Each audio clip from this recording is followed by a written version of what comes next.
तुझ्यात जीव रंगला भाग पहिला. छान अशी विठ्ठल रुक्मिणीची मूर्ती मंदिरात होती. प्रसन्न वातावरण होतं. कमी आवाजात गाणी लावलेली होती. विठू माऊली तू माऊली जगाची, विठू माऊली तू माऊली जगाची, माऊलीची मूर्ती विठ्ठलाची, विठ्ठला माय बापा, विठू माऊली तू माऊली जगाची, विठू माऊली तू माऊली जगाची. आबासाहेब शामराव त्यांना सगळे आबा म्हणत. त्यांची पत्नी माई राधाबाई त्यांना सगळे माई म्हणत. आबासाहेबांना गावामध्ये खूप मान होता. शेती आहे त्यांच्याकडे, गाय म्हैस बैल गाडी असते, सगळं त्यांच्याकडे होतं. माईचं पण सगळे ऐकत होते. गावातल्या महिलांच्या काही समस्या असल्या की समस्या घेऊन माईकडे येतात. त्यांना एक मुलगा एक मुलगी असे दाम्पत्य होतं. त्यांचं खूप मोठं कुटुंब. आबासाहेबांना 2 भाऊ 1 बहीण असं होतं. ओळख होईल पुढे. आता आपल्या नायकाकडे जाऊ. राया दिसायला खूप छान, उंचापुरा, शेतामध्ये काम करून पिळदार शरीर, छान अशी बॉडी, मनमिळाऊ, प्रेमळ, सगळ्यांना मदत करणारा, भाऊ बहिणींचा सगळ्यात लाडका. शेतकरी असला तरी शिकलेला आहे. शेती करायची होती. त्याचा एक मित्र आहे जीवाला जीव देणारा, अजित नाव त्याचं. त्याला आई बाबा नाही. आबांना रस्त्यावर रडत होता म्हणून घरी घेऊन आले. माईने पण त्याला आईची माया लावली, जीवाला जीव लावला. तो पण त्यांनाच आईबाबा मानतो, त्यांच्याच घरात राहतो. आता कथेकडे वळू. माझे एवढेच म्हणणं आहे की शेताला कमी समजू नका. राया शेतात जात आहे का शिरप्याला घेऊन जा. ऊसाचं पाणी बघून घे. पाणी पण लावायचे आहे. दुधाचं पण बघून घ्या. डेअरीत न्यायचं आहे. माणसांचं बघून घे. माणसं लागतील आपल्याला. हो आबा करतो, मी सगळं करतो, राया म्हणतो. अजा चल जाऊन येऊ शेतात. आबांचं काम पण आहे, ते पण करून यायचं आहे. थांब रे, माई काहीतरी बनवत आहे, छान वास येत आहे, ते खाऊन जाऊ, अजित म्हणतो.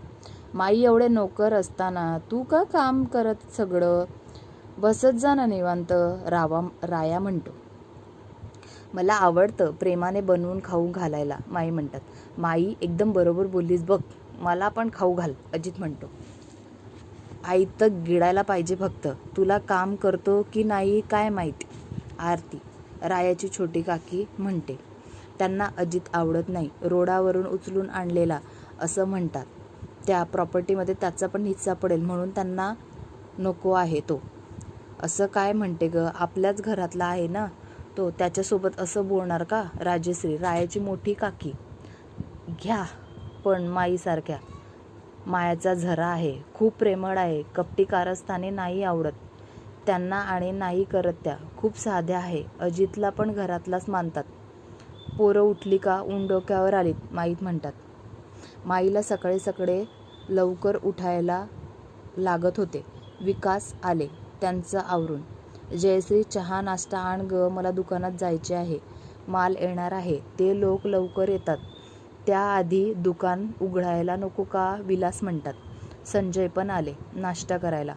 आरती नाश्ता आणते का? अजित उठला का बघ, त्याला म्हणावं बस आता, ते कॉलेज काही पास होत नाही लवकर, काहीतरी काम तरी करेल, संजय म्हणतात. काय हो सारखं त्या अजितच्या मागे लागलेले असतात का? पास होईल की, नोकरी करेल, त्याच्या मागे लागत असतात, आरती म्हणतात. आपलं पोरगं कसं आहे ना माहिती आहे मला, तूने लाडावून बिघडून ठेवले त्याला, संजय म्हणतात. मी नाही करणार तो कोण करणार मग त्याचे लाड? घरामध्ये सगळ्यात कमी लाड त्याचेच होतात. कोणी त्याचं ऐकत नाही, त्यालाच उद्देश देत असतात, आरती रागात म्हणतात. एक काम धड नाही त्याचं, ना अभ्यासात लक्ष, कामामध्ये लक्ष आहे. उन्हाळक्या मारायला पाहिजे त्याला फक्त. राया बघ केव्हाचा उठून कामाला पण गेलात, संजय म्हणतात. तेव्हा बघाव तेव्हा राया राया राया राया करत असतात. आरती नाक मुरडतात. नाश्ता आणायला निघून जातात. नाश्ता करून संजय ऑफिसला निघून जातात. बँकेत कारकून आहेत. विकास पण दुकानात निघून जातात. साड्यांचं दुकान आहे. कधी कधी जयश्री पण जातात त्यांना मदत करायला. विवेक ज्योती कॉलेजला गेले होते. विकास आणि जयश्री यांची मुलं आहे. राया ती बघ रिया कशी दिसते मस्त रे.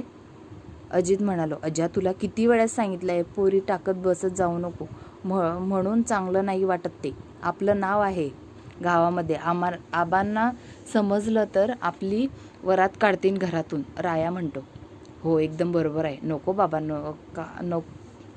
बाबा नको. कानाला हात लावतो. अजित म्हणतो, धुडूम असा आवाज आला.